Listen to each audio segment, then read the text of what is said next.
Na aula de hoje nós vamos classificar o calor em dois tipos.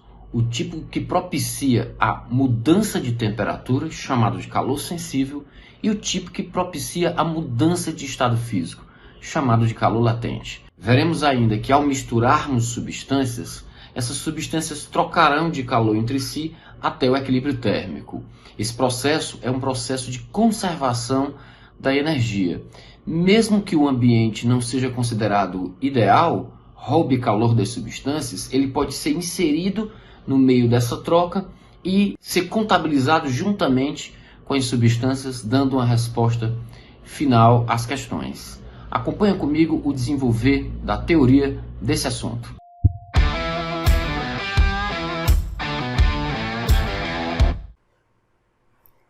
Fala aí, meu povo, tudo certo mesmo? Então vamos à teoria, né? De uma aula que é simples, vocês vão ver que não tem nada demais. É um dos conteúdos mais simples que cai nessas provas.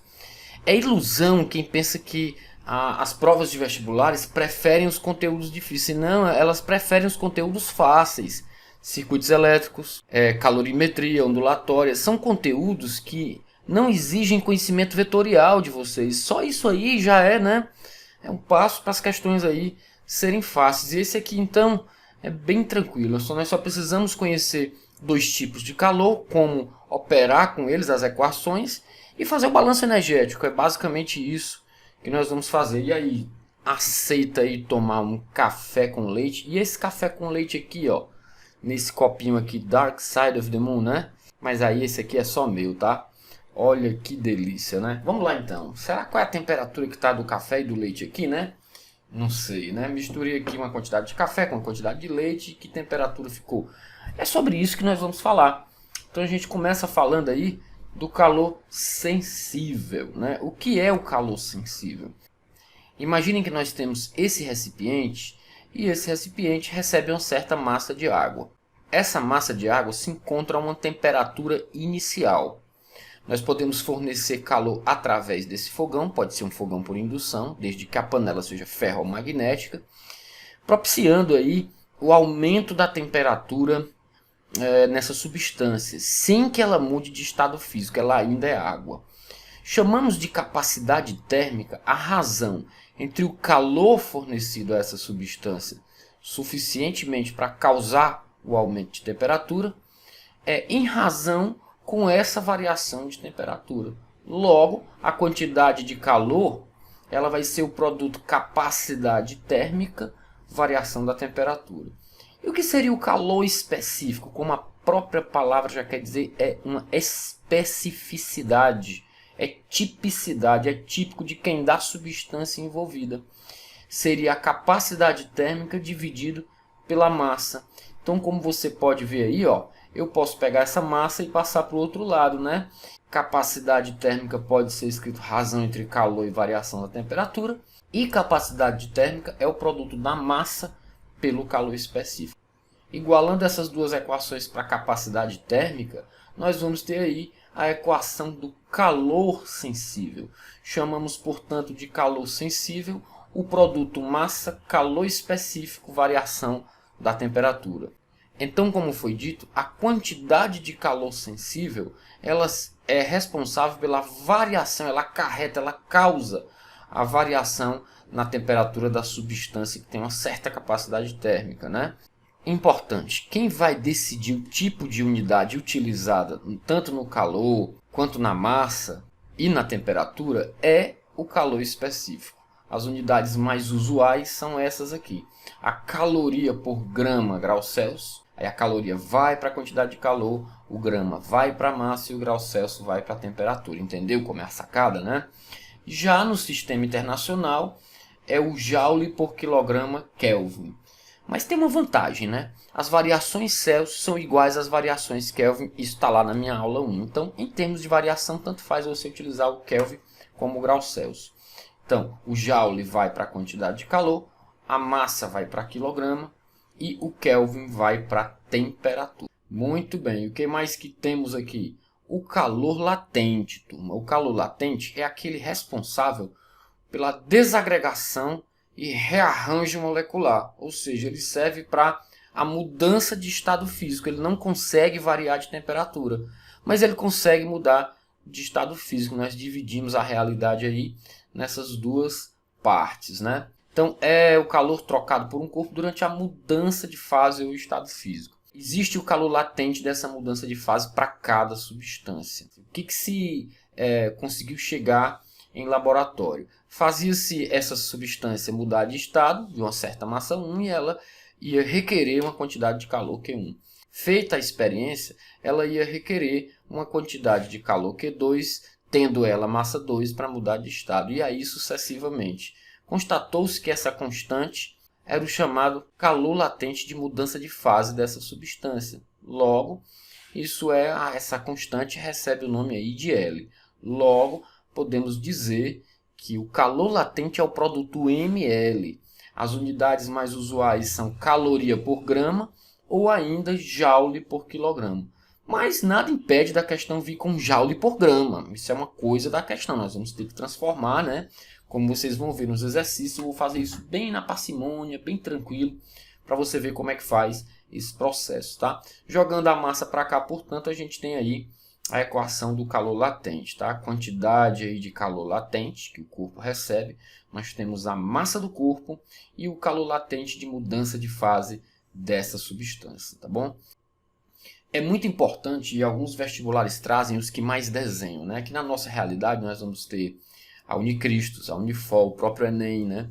Vai vir mais com essa ideia aqui para a gente de interpretar o diagrama de fase. A UES, como não desenha atualmente, isso aqui não é tão preocupante, mas a ideia em si de mudar de estado vem. Esse diagrama de fase, comumente, ele vem representado com o eixo da temperatura e o eixo da quantidade de calor. Imaginemos que uma substância começa numa temperatura inicial e ela recebe calor. E esse calor é capaz de variar a temperatura dessa substância para uma temperatura limite da existência nesse estado, que seria o estado sólido.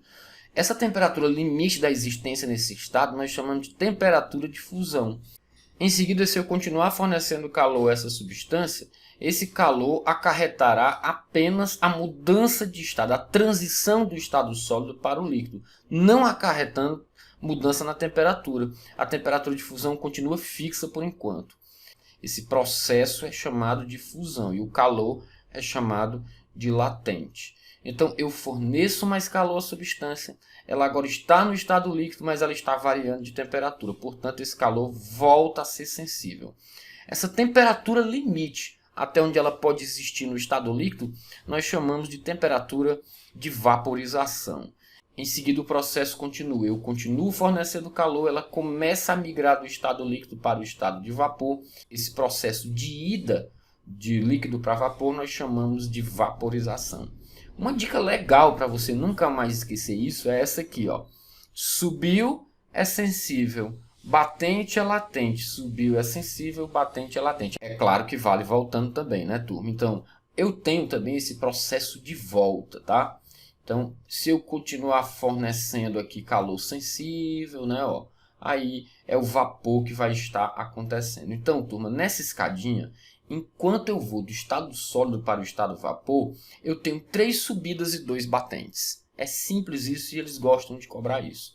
E daí, se eu for ler esse processo voltando, como seria? Não tem nenhum problema, tá, pessoal? Esse processo é reversível, ele pode reverter aqui, tá certo?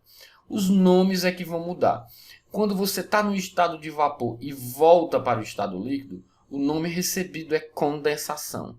Os sensíveis não mudam de nome, tá? São só os latentes, né? Quando você está cedendo calor para ir do estado líquido para o estado sólido, é chamado de solidificação. E aí eu volto lá para o meu estado final. Entendeu como isso é tranquilo? Todos esses termos que vocês estão vendo aqui embaixo e aqui no lado se transformam em valores. O importante é você saber que essa primeira subida é sólido, esse batente é sólido mais líquido, a segunda subida é líquido, o segundo batente é sólido mais vapor e a terceira subida é o quê? Vapor. O que é um sistema termicamente isolado? É um sistema que não troca calor com o meio no qual ele está inserido. Aqui eu tenho um exemplo, né, uma simulação de sistema termicamente isolado. Imagina que esse recipiente não deixe escapar calor para o ambiente e nem recebe calor do ambiente. Ao misturar duas substâncias, uma substância A e uma substância B, com temperaturas iniciais diferentes, elas vão trocar calor entre si. Imagine aqui que a temperatura inicial da substância B é maior do que da substância A. Essa troca de calor ocorrerá da seguinte maneira: o corpo B entregará calor para o corpo A. O corpo A recebe e o corpo B cede calor. Isso só pode ocorrer até o equilíbrio térmico. A gente chama lá de lei zero da termodinâmica, né? Mas quando eu tiver em termodinâmica eu volto para explicar isso bem no detalhe, tá?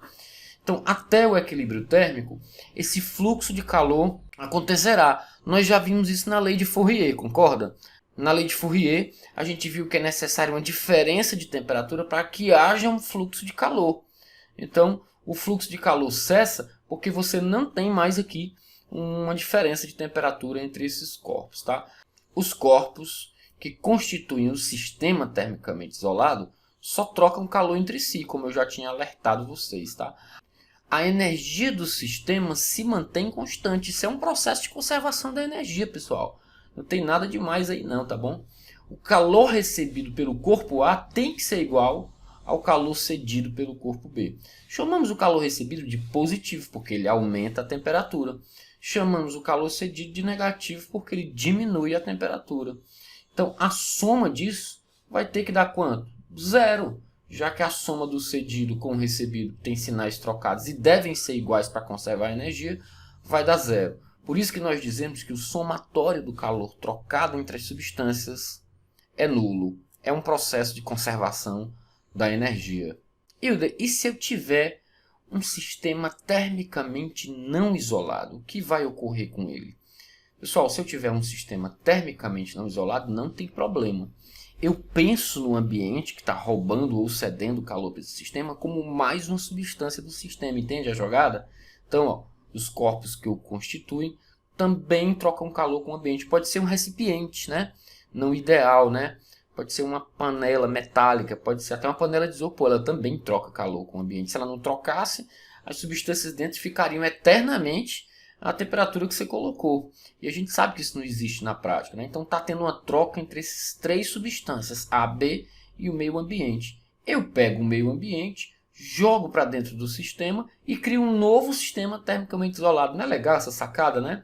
Aí a troca fica entre as três coisas aí, ó, QA mais QB mais QC igual a zero, né?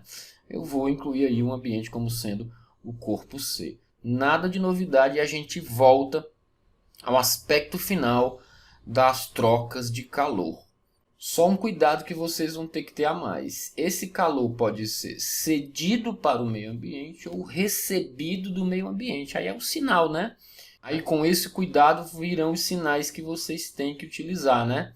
Se for cedido para o meio ambiente, é mais. Se for recebido do meio ambiente, é menos. Porque ele recebe ou porque ele cede calor, tá? Então, pessoal, olha a cara feia de volta, né? Essa é a única que eu tenho, não tem jeito. Pessoal, então, é só isso. É só isso que você tem que operacionalizar. Não tem nada demais. E sabe o que é legal nesse nosso material? Você vai ter todas as questões resolvidas em vídeo, não vai? Olha que sacada legal que a gente teve do Partiu Medicina. Você que vai decidir quais são as questões que eu vou fazer para você, antes de você tentar as suas, e quais são as questões que você vai fazer. Ou seja, você decide quem são as propostas e as de sala, né? As de exercícios que eu vou fazer para você. Você decide quais são e a quantidade que você quer. Se você quiser só assistir a aula teórica e já partir para o ataque, de boa, né? Se você nem quer assistir a aula teórica, já parte para o ataque porque domina a matéria, melhor ainda, tá? Então o Partiu Medicina ele tem toda essa maleabilidade. Você cria o desenvolver da sua apostila e da sua aula. Então vamos lá ver os exercíciozinhos aí. Vai lá treinar. Aí qualquer coisinha enganchou no exercício, vai dar uma olhadinha no vídeo. Não conseguiu, fala comigo pelo WhatsApp, tá? E a gente responde assim que a gente puder, tá bom? Grande abraço, sucesso. E vai lá que a teoria é só isso, não tem nada demais.